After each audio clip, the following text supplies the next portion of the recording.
que realmente nasceu a Epicura, entre aspas, foi o dia que o Pedro foi demitido. Eu fui demitido, ao invés de tentar buscar outro emprego, vamos fazer isso aqui dar certo. Eu pedi demissão no lugar que eu tava. Meu sonho até aquele momento, na verdade, era ser jogador de basquete, quando as coisas começaram a se desenrolar para que isso não acontecesse. A minha vida estava muito estável antes da empresa, essa que foi a verdade. Ter um negócio próprio, entregar soluções reais, era o que eu queria. Então o que me incomodava era essa falta de conexão com o que eu estava fazendo naquele momento com o meu futuro. Todo esforço existe uma consequência, que é o dinheiro. Até outubro do ano passado, a empresa só pagava café para nós. Sanduíche, algo nesse sentido, mas salário não pagava. Então pode ser um tiro no pé. Como ele não tem muito medo de errar, às vezes ele dá tiro meio que pra tudo que é pro lado. Caralho, isso aí batendo ferida. Hoje eu mudei muito o pensamento em relação de que briga é algo ruim. A gente sempre consegue levantar a cabeça um do outro quando alguém tá triste. A gente tá iniciando na vida, hein? Não existe dar errado, só existe replanejamento de rota.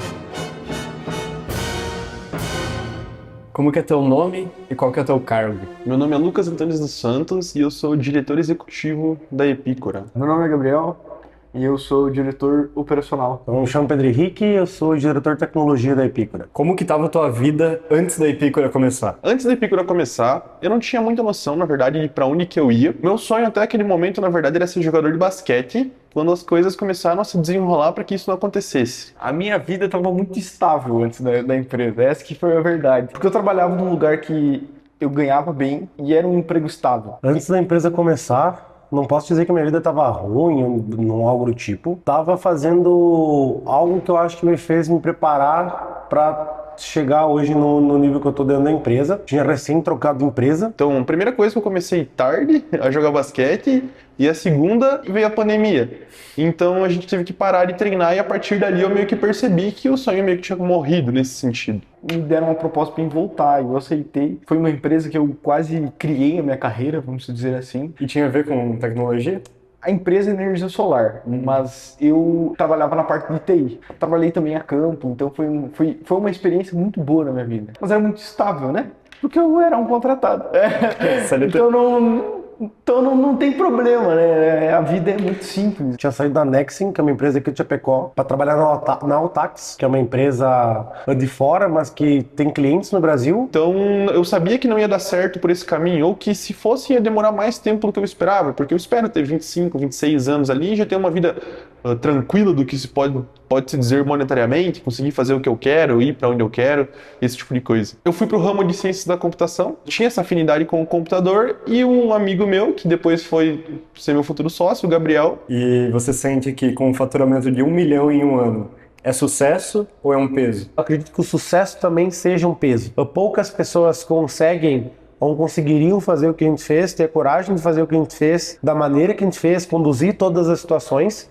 Então, com certeza é um sucesso. É muito pouco ainda perto do potencial da Epicura, do potencial de nós três, do potencial de toda a equipe que a gente já tem e está construindo, do potencial dos sistemas que a gente está desenvolvendo. Porém, eu acredito que é um ótimo resultado dentro do que a gente esperava. Então, já é um sucesso, mas é um início de um sucesso que vai ser muito maior. Interessante porque eu não acho que nenhum dos dois. É um caminho, entende? Como eu falei, eu tento comemorar micro vitórias e nunca baixar a cabeça quando acontece alguma coisa que não está indo como a gente espera. Então, faturar 1 milhão em um ano é mais um passo para a gente continuar crescendo a Epicura e entregando o melhor resultado para as empresas que compram de nós. É um sucesso, né? Não tem como se tornar um peso. É uma felicidade a gente olhar de um negócio pequeno pra... Tá louco? Em novembro do ano passado era eu, o Lucas e o Pedro.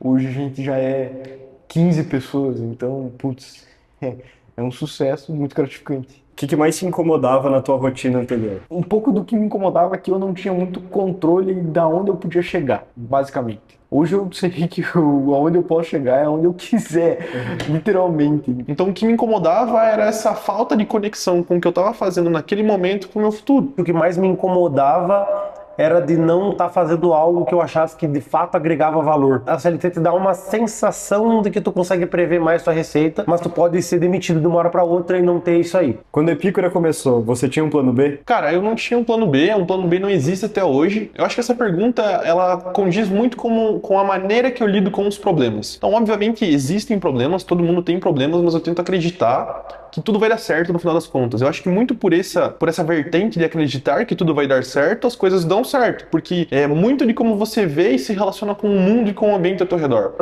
Não tinha um plano B. Eu diria que no início do início, a Epicura era meu plano B. A gente começou a Epicura, ela não era a Epicura, era um freelance que o Lucas trouxe e a gente fez e não deu muito certo e deu o Pedro resolver o problema, basicamente. O Lucas me chamou para fazer um freela em relação a um projeto da 3D, que é o que a gente considera o primeiro projeto da empresa. Eu fiz esse freela junto com ele. Naquele momento ele me chamou e falou, não, vamos tentar procurar mais projetos, vamos tentar fazer algo nesse sentido, procurar mais freela para fazer, eu tenho uns amigos que talvez precise. Até a Epicura ter nome, eu não sabia que a Epicura ia nascer. Até a gente começar a faturar, eu não sabia que ela ia ser continuada, mas eu sabia que estava fazendo algo que eu gostava, que eu acreditava e que trazia resultado para quem a gente se conectava. Se tivesse que escolher um dia pra gente conseguir, pra gente falar, não, aqui realmente nasceu a Epicura, entre aspas, foi o dia que o Pedro foi demitido, e aí ele falou, cara, assim, ó, não vou procurar outro emprego agora, vamos junto, vamos tentar vender mais projetos. E daí, dali pra frente, a gente foi, né? Um tempo depois, eu já estava fazendo esses projetos, a gente estava trabalhando na Epicura, eu fui demitido,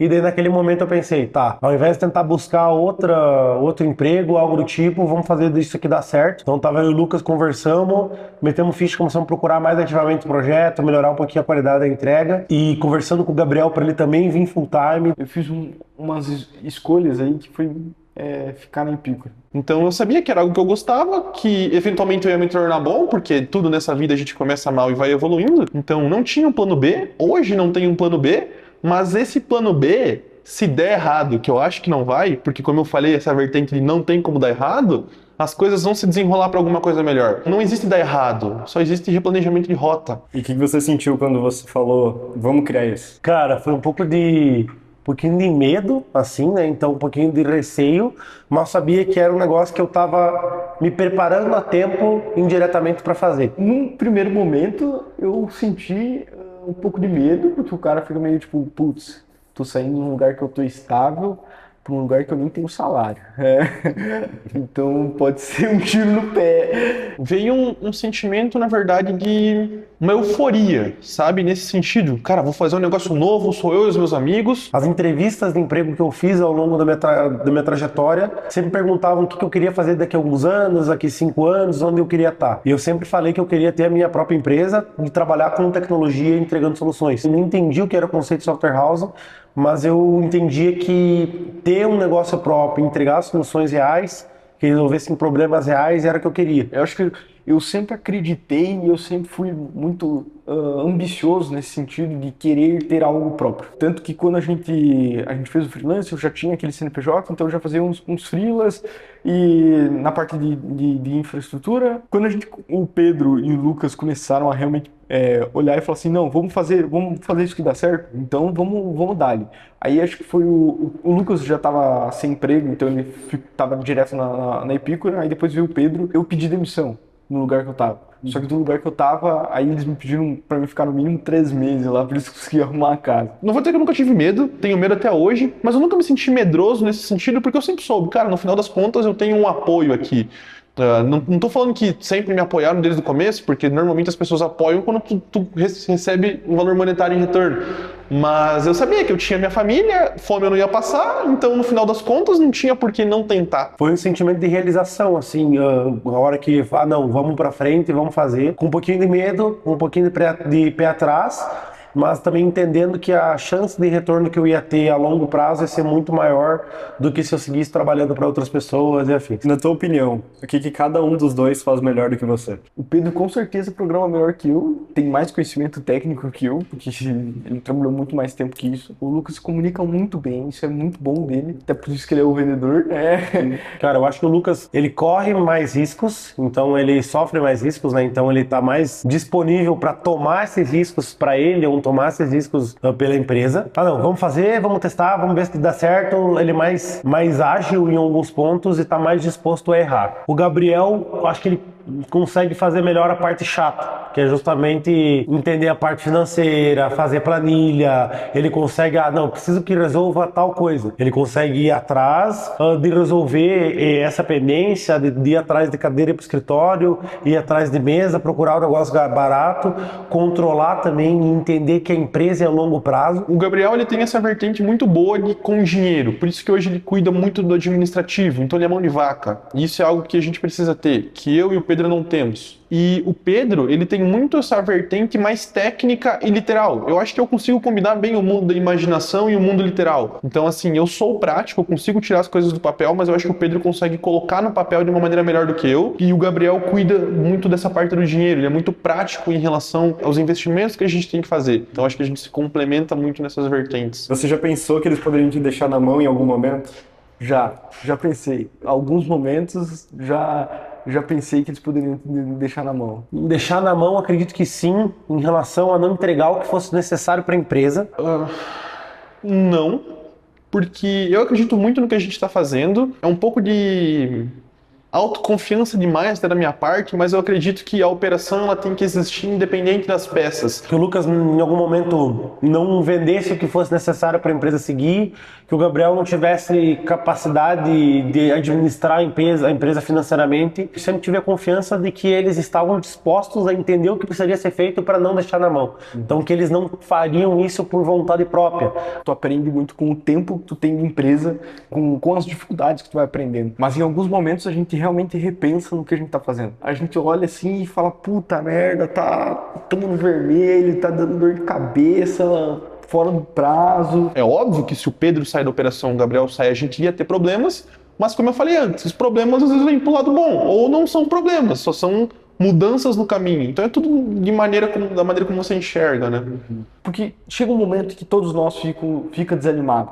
E eu acho que o mais importante é, em vez de pensar, putz, eles vão me deixar na mão, é motivar, puxar pra cima. Falar assim, não, eles não vão deixar na mão porque eu não vou deixar. Eu vou encher o saco até funcionar. E isso funciona muito bem, porque hoje isso acontece bastante. Se um puxa o outro, funciona muito bem. E qual que tu acha que é o ponto fraco de cada um deles? O Gabriel tem que melhorar um pouco ali em relação a, às vezes, conseguir analisar melhor a situação e passar a situação de maneira mais clara. Por ele cuidar de toda a parte financeira, fiscal, o core da empresa, querendo ou não, tá com ele quando o assunto é dinheiro, principalmente, que move toda a empresa. Conseguir dar mais opinião, então ter uma opinião formada a respeito das situações, para ele conseguir julgar, debater e entender como as coisas precisam ir. O Gabriel tem muito uma cabeça de CLT ainda, porque trabalhou por mais tempo ainda na CLT ou para os outros de uma maneira em que ele é muito focado em receber ordens e executar o que tem que ser feito, o que é pedido. O Lucas, ele não admite que tá errado. Isso não acontece, cara. Não acontece. Mas é engraçado de vez em quando. Ele tem um ego bem forte. É comum de vendedor, inclusive, isso. Já no caso do Lucas, a gente teve uma conversa há muito tempo atrás, que ele reclamava que eu queria fazer as coisas sempre do meu jeito, e daí a gente acabava tendo alguns impasses. Ele falou, cara, mas pra que eu vou ter uma empresa se eu não puder decidir como as coisas vão? Então, naquele dia fez mudar bastante meu pensamento, mas depois daquilo, acabou que o que eu fazia, ele começou a fazer bastante, que era tentar ele tomar as decisões mais importantes, ser das coisas do jeito dele, que senão não estava muito certo. O que ajuda bastante, mas talvez atrapalhe um pouco também. Como ele não tem muito medo de errar, às vezes ele dá tiro meio que para tudo que é lado, e daí acaba dificultando um pouco o entendimento do restante, acaba não tendo um fluxo muito bom das informações. Agora o Pedro, eu acho que ele é muito cético em relação a alguns pontos. Eu acho que esse ponto que ele é muito prático e ele coloca as coisas muito no papel também barra ele na criatividade de como que eu vou, para onde eu posso ir, quais são as possibilidades. O Pedro, acho que o pior problema dele é que ele esquece das coisas, cara. Eu acho que o problema do Pedro é esquecimento. Tem que dar uns suplementos aí pra cabeça, velho. Porque o homem esquece as coisas, cara. Esquece quando a gente marca reunião, esquece quando a gente pede uma coisa pra ele. Esquece de prazo.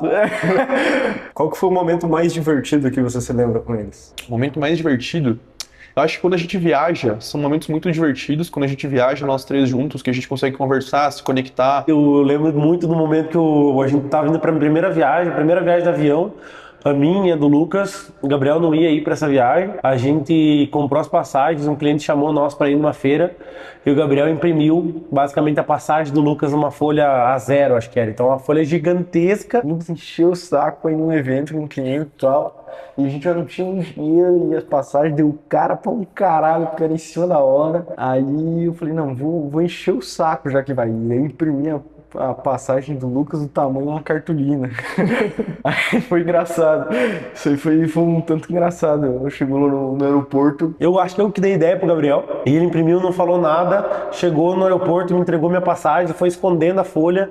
Tava dobradinha, chegou lá na frente, ele pegou e abriu a folha lá. A gente dando muita risada. O pessoal do aeroporto pedindo pra tirar foto com o Lucas.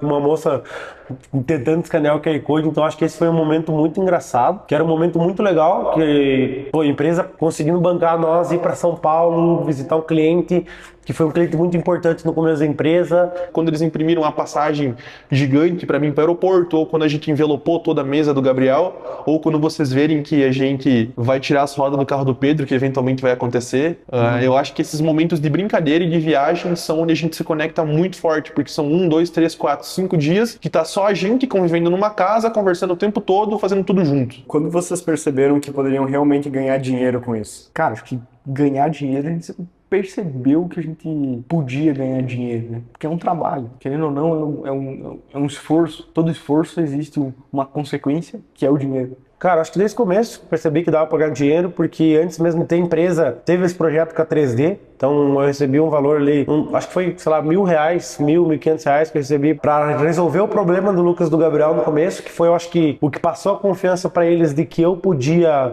ser esse pilar de tecnologia que eles não tinham no momento. Ali eu já consegui ganhar dinheiro e entregar valor, então eu acho que as duas coisas sempre tem que estar alinhadas, né? Se tu consegue entregar valor, o porquê que tu não consegue receber dinheiro? Tem algum problema? Vale a pena entender o porquê e resolver isso para conseguir estar recebendo pelo valor que tu agrega. Cara, eu realmente percebi que dava para ganhar dinheiro lá na 3D. Foi ali que eu falei, cara, dá para vender. Tem gente que compra essas coisas. E ali pra frente eu sempre vim com esse pensamento de, cara, dá pra vender projeto, tem gente que quer fazer, existe essa dor no mercado. Eu não sabia que ela era tão grande quanto ela é, quanto eu vejo hoje em dia, depois de ter entregado alguns projetos, de ter crescido o time, de conversar com muitos empresários. Naquele momento eu percebi que dava pra ganhar dinheiro. Não sabia quanto. Hoje eu tenho uma noção um pouco mais específica. Uma crença que eu tinha é que dá pra ficar rico vendendo serviço. Não dá para ficar rico vendendo serviço, ou pelo menos é muito difícil. Então, para todo mundo que está vendo, uma dica muito boa. De alguma maneira, pense em produto. Para escala, para lucro, para tudo, é muito melhor. E o dinheiro te deu mais liberdade ou mais responsabilidades? Os dois, com certeza. Cara, com certeza mais responsabilidade. Cara, mais responsabilidade no geral, com certeza. Uma, porque tu tem mais responsabilidade, você tá mexendo com volumes altos. Hoje, então, a gente tem folha de pagamento, então tem uma responsabilidade enorme, que eu tenho que pagar colaborador, eu tenho que pagar fornecedor, eu tenho que pagar o aluguel, porque senão eu não tenho onde ficar, então a gente cria muita mais responsabilidade. E hoje, se eu não estiver fazendo um trabalho bom, se eu não conseguir entregar os orçamentos que eu preciso, se eu não conseguir entregar os projetos dentro de prazo, se eu não conseguir fazer a equipe ser muito bem produtiva, se eu errar o tempo que demora para fazer algo, ou um custo que é ter um desenvolvimento completo de uma aplicação, que vai fazer ter uma venda errada, pode custar não só o meu emprego, né? Então eu como sócio também é um emprego, mas o de mais 15 pessoas, mais 12 pessoas. Uma coisa que eu aprendi também agora é que o elogio de adulto é na carteira. Quando alguém quer te elogiar de verdade, vem no dinheiro. Mas cria muito mais liberdade, porque tu tem um pouco mais de dinheiro, tu tem um pouco mais de caixa, então tu pensa assim e fala, beleza, esse aqui é um projeto que a gente pode arriscar um pouco mais, descer uma margem. Não que hoje ganhe rios de dinheiro, hoje já ganho mais do que ganhava antes de ter a empresa, então acho que isso foi um ponto de virada muito bom que a gente teve recentemente, então não faz muito tempo. E como que tá a relação entre vocês três hoje? Eu acredito que esteja muito boa, na verdade, apesar de a gente sempre ter briga, isso é comum, acho que a sociedade sempre vai ter briga, é igual casamento. Melhorou muito. A gente briga bastante ainda. A gente briga muito. Hoje eu mudei muito o pensamento em relação de que briga é algo ruim. Não gosto de briga, não gosto de discussão. Eu discutia muito mais na minha adolescência. Eu era o cara que queria uma discussão, queria uma briga, queria discutir, queria ganhar. Não é mais assim. Eu sou o cara que gosto de discutir para resolver, para mostrar o meu ponto, mostrar por que eu acho que eu tô certo. E nós três eu acho que temos muito disso. Então por isso que a gente consegue se entender muito bem. Existe sem ter uma discussão, mas todas elas são saudáveis, né? Então nosso relacionamento ficou muito bom. E conforme vai passando o tempo, você vai notando no que as pessoas são boas e ruins e se reorganizando na sociedade. Eu acho que isso é muito importante, mas ela sempre foi boa, ainda está boa. Nunca passou por um momento muito difícil entre nós três. A gente sempre consegue levantar a cabeça um do outro quando alguém tá triste. A gente discute, mas sempre a gente tem um consenso de que os três querem o melhor para a empresa. Então as discussões nunca são em vão. Deixa uma mensagem pro Pedro e pro Gabriel. Vocês são pica. Muito obrigado por terem acreditado em mim desde o começo. A gente tá junto, a gente vai continuar crescendo junto. Todo mundo é necessário. Cada peça do quebra-cabeça é muito importante. E eu acredito que daqui pra frente, cada vez as coisas vão melhorar mais. Porque como eu falei antes, né? É tudo questão de ponto de vista e o ângulo de como você enxerga. Com certeza não seria a pessoa que eu sou hoje sem o Lucas e o Gabriel, que são pessoas muito importantes na minha vida. Então, o quanto eu ganho hoje, o quanto eu entrego de valor para outras pessoas, o tanto de projeto que a gente já construiu, não teria construído sem eles. Então, são pilares, de fato, muito fortes na minha vida, pessoas muito importantes. O Lucas é uma das pessoas mais próximas que eu tenho hoje na minha vida, que sabe muito de tudo que está acontecendo. Cara, eu gosto muito deles, sinceramente. Eu sou muito feliz em ter eles como os meus sócios. Acho que eles são uma das maiores duas amizades que eu tenho na minha vida. Apesar de a gente brigar, apesar de vez em quando a gente não fazer muita coisa fora do trabalho junto, gosto muito deles. Para mim isso é muito legal e eu gosto muito de ver que a gente tá crescendo junto. Eu sempre tive isso na minha cabeça também, que eu não gosto de crescer e o outro ficar na merda, sabe? Eu gosto de ver que cada um tá podendo crescer, cada um tá podendo criar a sua vida, tá tendo oportunidade de ter um pouco mais de liberdade, tanto financeira, tanto da vida, né? Porque quando tu é empresário, um dos principais benefícios é que se hoje eu estiver mal, eu posso ficar em casa, né? Às vezes não, mas na maior parte das vezes sim. Se eu tenho um familiar ruim, eu posso ter um tempo com esse familiar, né? Então eu acho que isso é uma das liberdades que a empresa nos dá e eu fico muito feliz de ver eles tendo essa liberdade. Feliz de ter eles como meu sócio. E espero que a gente esteja daqui 30 anos dando risada, tanto desse vídeo aqui, tanto das coisas que acontecem de hoje, que a gente vai ver daqui 30 anos. Onde você quer que a Epicura esteja daqui 2 anos? Eu imagino a gente estando com mais gente, com mais clientes, assim, chutando um número, pelo menos umas 50 pessoas, mais clientes atingidos, entende? E mais pessoas com a vida modificada. Desde os colaboradores que hoje querem vir trabalhar com nós, então isso é uma das coisas que me motiva também, é saber que tem gente que, apesar da empresa ter só 1 ano, manda mensagem na DM falando, olha só, cara, tô estudando para trabalhar com vocês. Eu metrificaria com mais vidas atingidas, né? Tanto de mais colaboradores, com uma vida melhor, com um trabalho que faça sentido, que ele possa evoluir, que ele esteja em um ecossistema que incentiva ele a estudar mais, a se alimentar melhor, a cuidar mais da família, né? Entregando mais valor também, entregando valor para clientes que querem aplicar tecnologia dentro da empresa, querem criar um produto inovador, não tem muito esse caminho e encontram na Epicura o caminho, né? Cara, daqui 2 anos eu acho que a Epicura vai estar num outro patamar de empresa. A Epicura já é uma referência em tecnologia hoje, principalmente em Chapecó, mas eu acho que a Epicura vai ser a referência quando o assunto é tecnologia. Então, principalmente Chapecó, a região, tudo é certo a nível de Santa Catarina, Brasil, ser referência quando o assunto é tecnologia, seja desenvolvendo tecnologia de forma terceirizada para outras empresas, pegando uma empresa e aplicando tecnologia nela, construindo produtos proprietários ou em parceria com outras empresas, ser produtos milionários, bilionários, sei lá. Então, construir produtos, entregar tecnologia de alto valor.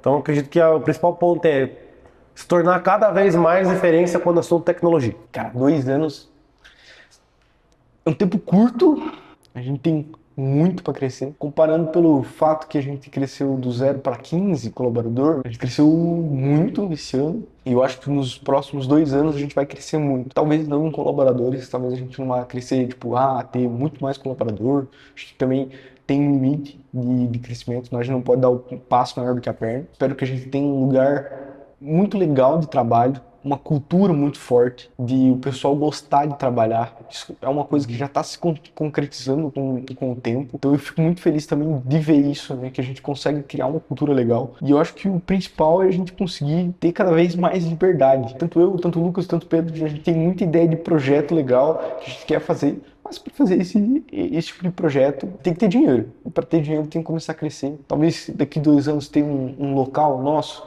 a gente expandir em outras áreas de atuação, né? Não só na tecnologia ali, talvez abrir outras situações, que isso também é uma ideia que a gente tem junto aqui, ter outros braços, né?